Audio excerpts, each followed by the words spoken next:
This story out of Vancouver, which is a very progressive city in the social sense of that word, their gay pride parade is quite large.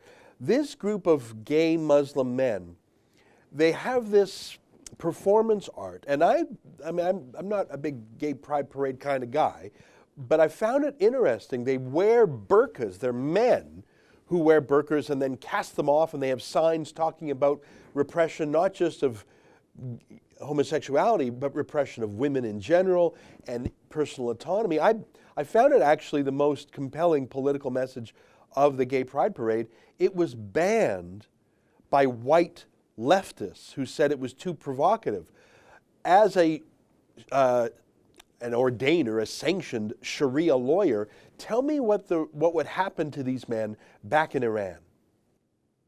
Yeah, based on Orthodox interpretation of Islam, which Iranian regime uses, is that the punishment for a gay is normally to throw him off a mountain or a high place and kill him. You know, some other Islamic countries, they burn them alive or execute them, but for sure stoning them is what the Quran commands, like what they say Noah, in the time of Lot, God did against homosexual people. So Islam has that strict punishment, and they are so careful to enforce it in the most horrible way to deter, so to discourage people from engaging in those activities. So Sharia is totally straightforward toward gay people or gay punishment. That's killing them in a very horrible way by throwing him off a high place. Huh. I remember a few years back when Mahmoud Ahmadinejad, who was then a leader of Iran, visited Columbia University in New York.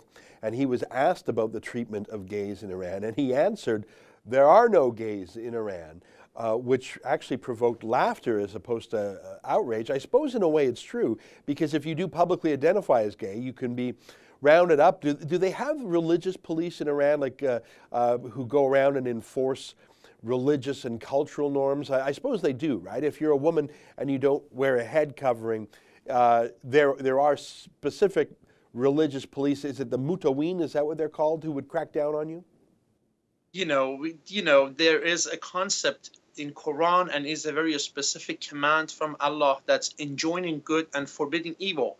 So Muslims have to watch one another's behavior to make sure that their behavior, is accordance to Sharia or follows Sharia. So if somebody doesn't follow Sharia in Tehran or in Iran, in any city, there are specific religious police who approach them and arrest them or warn them about punishment. So for sure, what Ahmadinejad said is to some extent right, that we don't have registered gays. We don't have gays who are just going ahead and say, yeah, we are gays and we are performing our, we are just doing what we want. So Islam, and specifically the Iranian regime, they never dare to go, gays never dare to go to say it publicly. So in the United States or Canada or Europe, those Muslim gays who come here and they think they have found a refuge, a shelter, so they can practice what they want, unfortunately, because of what they might say Islamophobia or whatever, or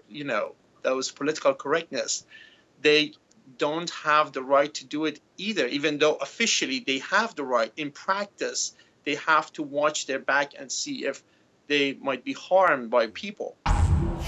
That's an excerpt from my daily TV show, The Ezra Levant Show. Normally it's behind a paywall, but I thought you'd like this video, so we put it on YouTube.